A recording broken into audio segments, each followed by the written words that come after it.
Olá, pessoal. Hoje a gente vai falar sobre o fator evolutivo deriva genética. Lembrando que temos 4 fatores evolutivos, que são a mutação, a migração ou fluxo gênico, a deriva genética e a seleção natural. Os fatores evolutivos são definidos como fatores evolutivos porque eles são capazes de alterar as frequências alélicas em uma população. Lembrando que a deriva genética é o único fator que nós chamamos de estocástico, porque é o único fator que não tem uma direção determinável. A deriva genética é absolutamente aleatória e a gente não consegue prever o que vai acontecer com a frequência alélica em uma população devido à deriva genética. Se a gente lembrar lá do equilíbrio de Hardy-Weinberg, a gente lembra que para a gente não ter deriva genética, a população tem que ser infinita. Mas na realidade, nenhuma população é infinita. Por isso, a gente pode concluir que todas as populações reais, elas sofrem em algum grau a deriva genética. Ou seja, a deriva genética está atuando em todas as populações a todo momento, em maior ou menor importância. A deriva genética pode ser determinada ou conceituada como uma variação aleatória da composição genética ou da frequência alélica de uma população. Ou seja, a deriva genética, na verdade, são os efeitos aleatórios que são como se fosse de amostragem dos gametas que vão se unir para formar os indivíduos da próxima geração. Para a gente compreender isso, vamos fazer um exemplo. A deriva genética, ela age como se fosse um sorteio. A gente tem um pacote com todos os alelos, com todos os gametas, contendo todos os alelos dos indivíduos de uma certa geração. Nesse nosso exemplo, o pacote na primeira população, na primeira geração, ele contém 50 bolinhas laranjinhas e 50 bolinhas verdes.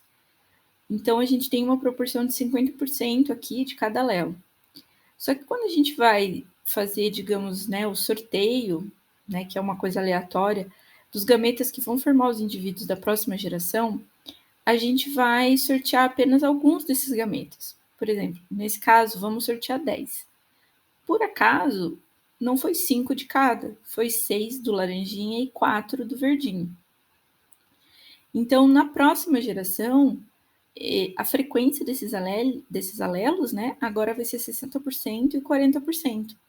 Ou seja, já não é a mesma frequência que estava na geração anterior, que era de 50% cada. Por que isso aconteceu? Porque nós fizemos um sorteio, foi totalmente aleatório. Como nós sorteamos apenas 10 gametas, ou seja, um pequeno número de indivíduos, então, que foi formado, a gente não tem necessariamente não mantém necessariamente essa mesma proporção. Então, se a gente pensar aqui que a gente sorteasse, 2 bolinhas, por que uma teria que ser laranja e outra verde? Poderia ser as duas laranja, poderia ser as duas verde. Já se a gente pensar num número muito maior, se a gente sortear 1 milhão de bolinhas aí, quanto mais bolinhas a gente sortear, a gente vai pensar que aleatoriamente, mais próximo a gente vai estar de metade de cada. Mas aqui a gente sorteou 10 e por acaso foi 6 da laranja.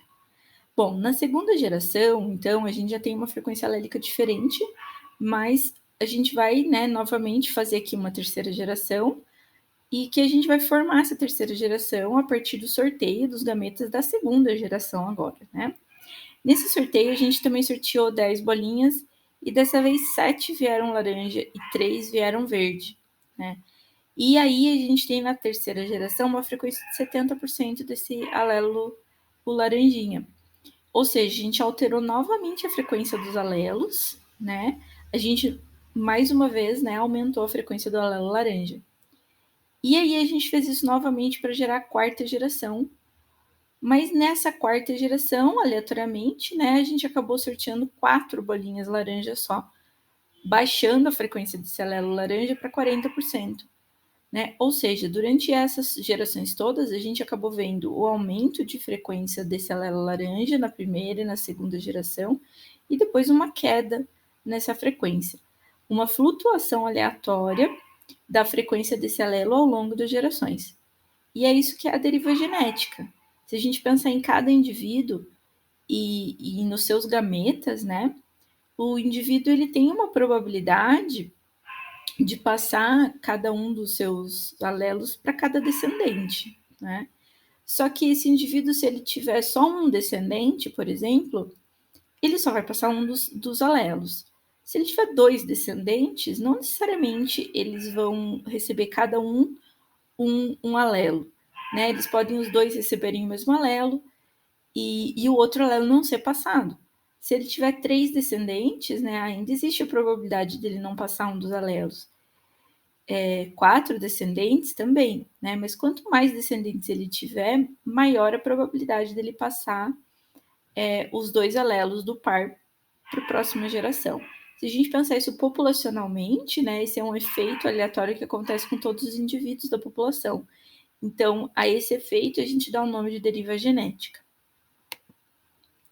Vamos fazer uma simulação sobre uma população que a gente vai começar ela com os alelos A, T, C e G, cada um desses alelos em uma única cópia.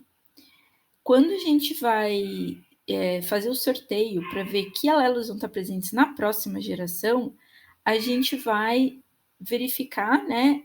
Vai sortear 4, vai girar um dado, na verdade, né? Ao invés de fazer um sorteio, girar esse dado 4 vezes para saber qual desses alelos, o A, o T, o C ou o G, vão ser passados na próxima geração. Se a gente tirar 1 no dado, a gente vai passar o alelo A. Se tirar 2, vai passar o T. Se tirar 3, vai passar o C. Se tirar 4, vai passar o G. E se tirar 5 e 6, a gente joga o dado novamente. Então, assim, se a gente vai... cada vez que a gente joga o dado, vai ter um alelo aqui sendo sorteado, né, sendo gerado aqui na próxima geração, e assim a gente forma a geração 2, que também vão ter 4 cópias, né, de alelos. Assim a gente vai fazer também para a geração 3 e 4, só lembrando que a geração 3 ela vai ser formada a partir dos alelos que estão presentes na geração 2. Então, o primeiro alelo que aparecer na geração 2 vai passar a ser o alelo que a gente vai chamar de 1 no dado, né? E assim por diante, tá? Até a gente ter a geração 4 para ver o que aconteceu lá no final. Depois a gente vai fazer um gráfico e esse gráfico a gente vai colocar a frequência de um dos alelos que a gente tem lá na geração 4 e vai passar né, vai colocar desde a geração 1 a frequência que ele ocorria. Então, por exemplo, se a gente está com o alelo A, na geração 1, todos os alelos têm 25% de frequência, porque são 4 alelos diferentes e cada um tem uma cópia. Então, a gente vai colocar a frequência da geração 2, da geração 3, da geração 4 e vai traçar essa reta, né, para verificar aí a alteração das frequências. Se a gente juntasse aqui várias simulações diferentes, né, a gente teria um gráfico como esse aqui, com cada cor representando uma das simulações, né, vendo que várias frequências diferentes aqui foram obtidas, né, ao longo dessas simulações.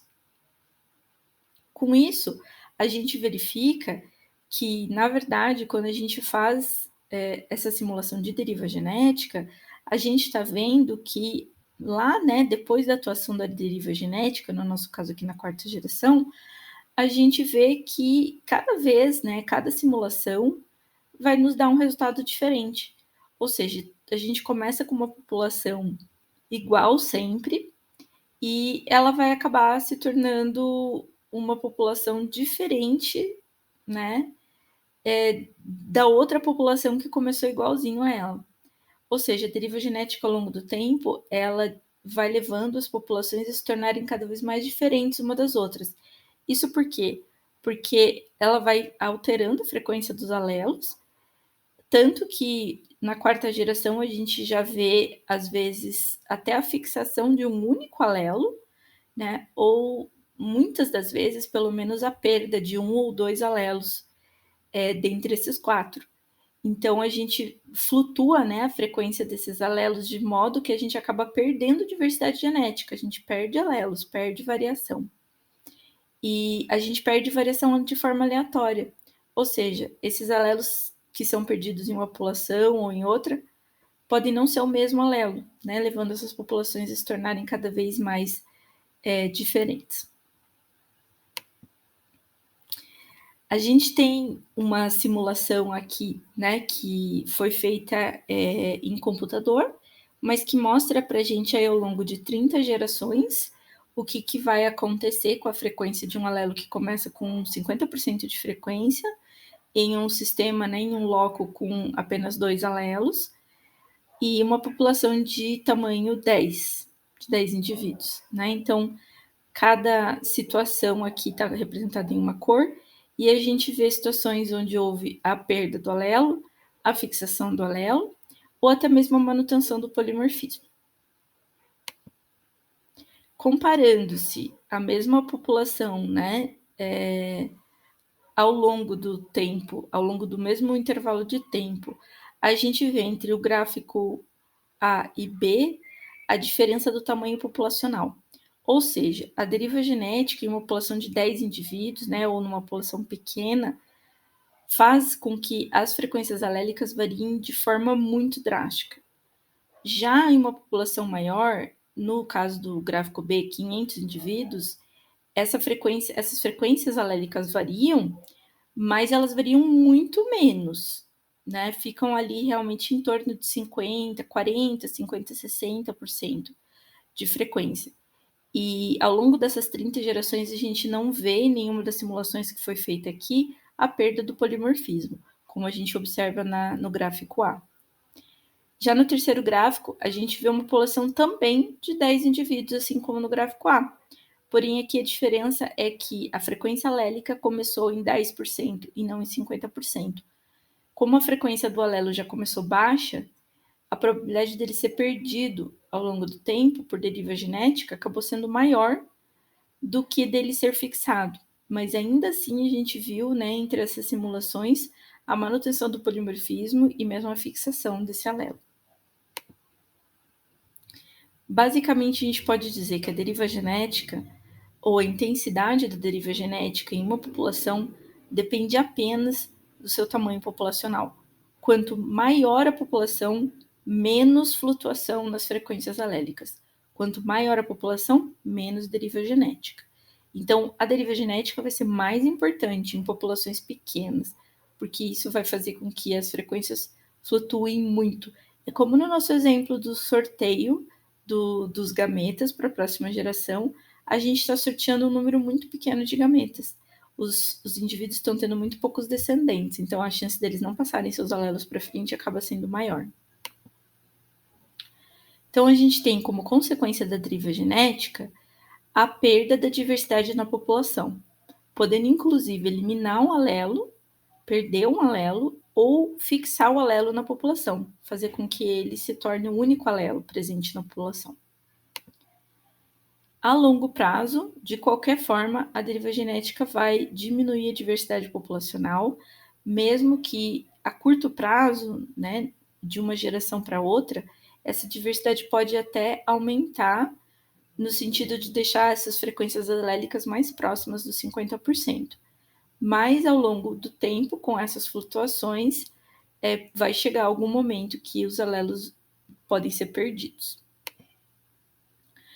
E a deriva genética, ela vai ao longo do tempo também diferenciar as populações, né? Então aqui a gente tem o exemplo de duas populações que iniciaram iguais, com os mesmos alelos, nas mesmas frequências, e ao longo do tempo tiveram a fixação de alelos diferentes. O efeito da deriva genética é maior em populações pequenas e também em populações isoladas, que não têm migração, né? Porque a migração poderia fazer com que esses alelos voltassem a existir nessas populações.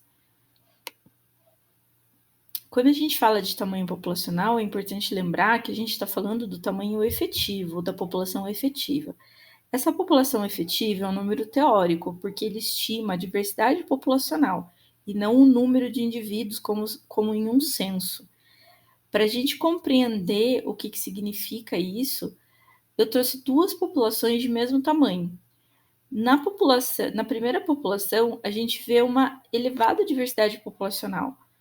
A gente tem 4 fenótipos diferentes e esses 4 fenótipos ocorrem com a mesma frequência. Já na segunda população, a gente tem o mesmo número de indivíduos, mas absolutamente nenhuma diversidade populacional. Então, nesse caso, a gente percebe que o tamanho efetivo da primeira população é muito maior do que o tamanho efetivo da segunda população. Não adianta nada eu ter um monte de indivíduos se eles são todos clones, eles têm todos o mesmo genótipo. Então, são todas cópias de um mesmo genótipo que não vai realmente aumentar a diversidade da população. Muitas vezes a gente usa o tamanho efetivo como uma estimativa do número de indivíduos que se reproduzem ou que estão em idade reprodutiva e que podem se reproduzir. Mas, na verdade, esse tamanho efetivo não significa também o número de indivíduos que estão contribuindo na reprodução, mas realmente ele é uma definição tão circular que o tamanho efetivo é medido pela diversidade populacional e a diversidade populacional é usada para determinar o tamanho efetivo. Então, só para a gente ter a ideia de que um tamanho efetivo de 10 indivíduos pode não ser absurdo se a gente pensar que não são só 10 indivíduos, mas que isso representa o tanto de diversidade que contém na população. A gente tem as consequências da deriva genética, uma redução, né, da diversidade populacional. Então, como nesse gráfico a gente vê com o passar do tempo, quando uma população de um certo tamanho sofre uma redução drástica no seu tamanho populacional, que é o gráfico em azul, junto com essa redução do tamanho populacional, acontece muita deriva genética e a população também perde muita diversidade ou variação genética, que é o gráfico em vermelho. Isso acontece, né, quase que simultaneamente ali com a redução no número de indivíduos. Mas quando a população volta a aumentar, esse gráfico azul volta a se elevar, ele pode, né, aumentar o número de indivíduos bem mais rapidamente do que a população consegue recuperar a sua diversidade genética. Né? Ou seja, os indivíduos podem se reproduzir, mas os alelos que foram perdidos vão demorar muito tempo ainda para serem repostos, porque nesse caso aqui, eles foram eliminados da população e agora a gente precisa esperar que mutações ocorram para que novos alelos surjam nessa população. Então, a diversidade genética da população acaba se mantendo baixa por um período muito maior de tempo. Ela não se recupera na mesma velocidade do que o tamanho da população. A deriva genética tem 2 eventos específicos que são bastante importantes, que um deles a gente chama de gargalo de garrafa, ou efeito bottleneck, que é uma redução drástica no tamanho populacional. Aqui a gente vê uma população ao longo do tempo, com um certo tamanho populacional, só que ela passa por um período onde o tamanho populacional é muito menor, e depois ela volta a crescer. Esse período de pequeno tamanho populacional seria o gargalo, o próprio gargalo, né, da garrafa. Nesse período, aquela diversidade genética que existia anteriormente na população, que está representada aqui por várias bolinhas de diferentes cores, como a população fica muito pequena, a deriva genética age de forma muito intensa, causando a perda de alguns alelos. Quando a população volta a crescer, esses alelos já não existem mais, como a gente pode ver nesse exemplo. O efeito da deriva genética que ocorre na população quando ela passa por esse gargalo de garrafa, por essa drástica redução do tamanho populacional, é o que a gente chama de gargalo de garrafa. Já o efeito fundador é um outro efeito que também inclui, né, a deriva genética de forma muito importante. Nesse caso, a população existe e ela, em certo momento, tem uma migração de alguns indivíduos que saem dessa população e vão fundar uma nova população. Essa nova população ela é fundada, então, por uma parte dos indivíduos da primeira população ou uma parcela da diversidade genética que existia aqui. Nesse exemplo, a gente pode ver todos esses diferentes alelos, né, com círculos aqui de diferentes cores, e a gente vê só duas cores que estão presentes nesses indivíduos que estão fundando a nova população, e, portanto, essa nova população tem uma parcela da diversidade genética que existe na população original. A diferença aqui é que a gente está mantendo, né, as duas populações, e no momento atual, né, na figura na parte mais para a direita, a gente vê as duas populações coexistindo, uma com uma diversidade genética bem maior e a outra com essa pequena parcela da diversidade genética da primeira população. O efeito, então, da deriva genética que ocorre em uma população quando ela é fundada por um pequeno número de indivíduos é o que a gente chama de efeito fundador. O efeito de deriva genética que ocorre em uma população quando ela é estabelecida, ele também é um efeito aleatório, como qualquer efeito de deriva genética. Portanto, essa nova população, ela pode ter qualquer conjunto aleatório de alelos, né, da população original. Ela tanto pode ter apenas um dos alelos, quanto ela pode manter os dois alelos em uma proporção ou em frequências parecidas ou não com a população original. O gargalo de garrafa, né, e o efeito fundador, então, eles são dois momentos específicos onde a gente tem um forte efeito de deriva genética e que ambos estão relacionados com um tamanho populacional muito reduzido. Então, eles são só duas situações diferentes onde a gente observa a deriva genética e não são outros fatores evolutivos, eles são eventos específicos do fator evolutivo que é a deriva genética. E é isso, pessoal, até a próxima.